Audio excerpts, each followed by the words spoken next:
Hello everyone and welcome back to my B&B Everyday YouTube channel. I hope you guys are having a wonderful day. Before we start, please hit the subscribe button and give this video a thumbs up. Luna participated how she really feels about her cold thoroughbred murders. She preliminarily told Bill that she feels regrets over her crimes. Still, she told a different story behind unrestricted doors. Luna told us how she really felt. She doesn't feel guilt for killing Tom or Hollis. In fact, they were a blip in her history and an handicap in her way. Luna told herself that she didn't believe that Tom was her natural father. But that still didn't stop her from boggling him so that the verity wouldn't come out. Luna's gotten used to her new lodgings. She easily enjoys her time at Bill's Spencer estate. Indeed, if she gets wearied at times, she's wearing cozy pajamas that presumably bring hundreds of bones. The former Forrester Creations in turn now spends her days eating bonbons and drinking tasty smoothies. There's just one problem. She has to wear that ankle examiner, which doesn't go with her outfits. It's the price you pay for enjoying the stage of luxury. During that veritably scene, Luna showed the followership how she really felt. An evil smile crept over her face, revealing that she's been lying to Bill all this time. She holds no guilt for her once conduct. Especially when she boxed up Steffi. Luna was hopeless to end up in Bill's luxurious residence.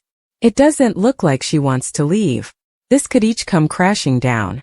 It won't last for long once the verity comes out. Luna has no idea who her natural father is. Finn is coming to terms with the verity. He took 2 DNA tests to confirm that he was the father. Now he needs to defy Poppy to find out the verity. That means that Luna's world could come crashing down. She's also not reformed like she claimed to be. How will she reply once she learns that Finn's her father? She might be indeed more embarrassed.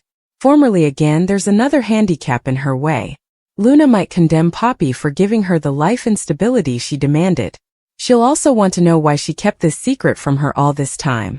Luna could be crazy enough to kill her own mama since she still has that evil side. Luna living her stylish life, Daphne Rose making a move, and Finn defying his lying partner, Nut/Ant. Poppy replayed Finn, defying her while staying for Lee to show up at Il Giardino. Lee was sweet as sugar and felt horrible for what she put Poppy through. She hoped Poppy could forgive her and promised to be probative from now on. Also, Lee noticed Poppy wasn't acting like herself and started to pry. Poppy obviously wasn't about to tell her about her affair with Finn, but she did drop the lemon that Luna is missing. She gave her a rundown of what happened when she showed up at the captivity to see her. Lee was stupefied. Finn sat in his office, stunned by the reveal that he's Luna's pater, and also her kinsman. Finn sat down and took another test, suspecting the first one positive again. Finn got on the phone and demanded Poppy come to his office this case. Poppy had no choice but to agree. She gave Lee a flimsy reason that commodity came up and rushed out to Finn's office. Once there, Poppy wasted no time launching into a speech about Luna's daddy, how it wasn't Tom, and how they shouldn't be shamed of their history. That night was 2 subscribing, unconnected grown-ups.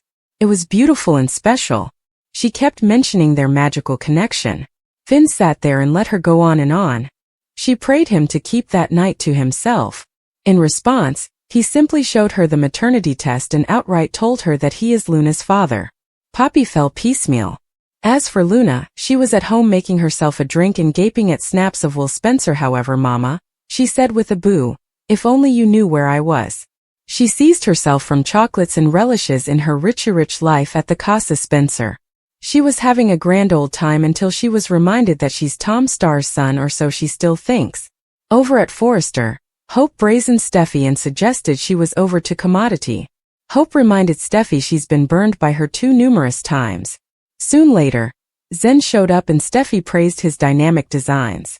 Ultimately, Hope got tired of talking herself to death and took her leave.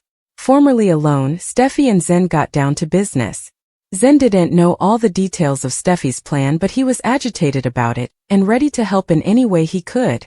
Across the hall, Carter plotted to concentrate and keep his head about him around Daphne Rose. She kept getting in his particular space with lust in her eyes. She also turned up the flirtations and the heat. She de-sexed herself down with both scents and asked Carter to choose which they would launch first. He leaned in to whiff her neck, and it was clear he was having trouble defying doing further, and of course, Hope opened the door just in time to see it all play out. Oops. Hope pushing Steffi's buttons, Poppy demanding answers, and Finn's life turning upside down after decades of falsehoods. Finn locked himself in the office with Luna's sample and a DNA test and plotted with what to do.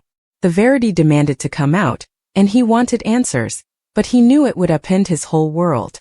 Ultimately, he picked up the tar and got to work. It was time to get to the bottom of this and find out if he's a girl's pater. With the test ready and the timekeeper set, all Finn had to do was stay, worry, and sweat it out. His ignoring about the history with Luna was intruded by the ringing of his timekeeper. He picked up the test and, shock of all shocks, it was positive. Finn, you are the father. As for Luna, she was delighting being in Bill's life and arms again. She cried with gratefulness for him saving her from captivity, and virtually called him her particular idol. Also, she kept crying for a whole host of other reasons, utmost especially her regrets over what she did to Steffi. She could have ended Steffi's life and ruined Finn's future. Meanwhile, Steffi was in the design room trying to get some work down, but Hope kept relentlessly pushing her buttons. Hope kept digging in hard about Steffi wanting to step back into Forrester without being in power. Steffi instantly reminded her she was still the president of the company, and while, yes, Carter is in charge now, she still does get a say-so, and she'll absolutely cover her family's heritage. None of that stopped Hope from trying to flex her power. She was the lady on the big master arm now, and she surely let that power go to her head. Steffi had no trouble pointing out her big pride and putting Hope on alert.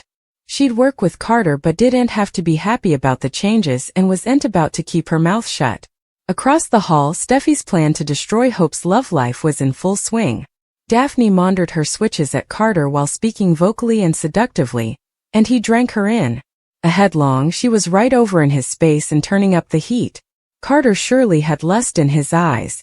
Thankfully, he snapped out of it before he cheated on Hope. Still, Daphne Rose wasn't giving up and took every chance she had to catch up all of Carter's attention. She wanted him to get lost in her. Luna is set to dive into her rearmost preoccupation. With the Spencer Manse offering little in the way of entertainment, it's only natural that Luna will find herself wiretapping formerly more. Will Spencer brings Electra Forrester to Bill Spencer's house. Luna is about to dive into her new favorite hobby horse, while Will brings Electra over to Bill Hearthstone. They'll settle in downward, engaging in a discussion about Luna that's bound to pique her curiosity.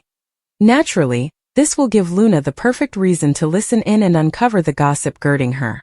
Electra will blandish Will into participating his first prince of Luna, and he might reveal that he was originally conservative.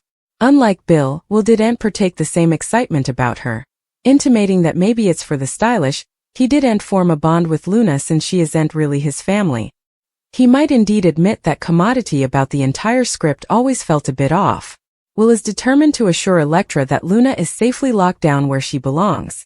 Intrigued by the details of Luna's sentencing, Electra will learn that Luna is facing life behind bars. This news will bring Will roughly much demanded relief, knowing that Luna's reign of terror is eventually over. He'll confidently promise that Luna is out of their lives for good, fully ignorant that she's actually living under Bill's roof on house arrest.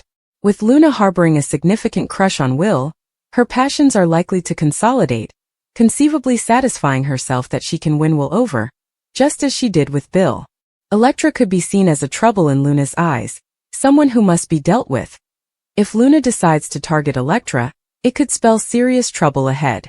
Bill has been prompting Luna to step up and authentically change her ways, but can she really do it? It's tough to accept that Luna's expansive felonious history was simply a transitory mistake tied to her issues with her mama. In reality, she might still be as devious as ever. We could be witnessing Luna's cunning nature re-emerge, and if that's the case, you can go she'll soon set her sights on another exposed target. The obstacles to a love with Will are multitudinous, but she probably sees Electra as the most significant trouble. This could lead Luna to concoct a plan to exclude Electra, though her house arrest will bear some clever thinking to pull it off.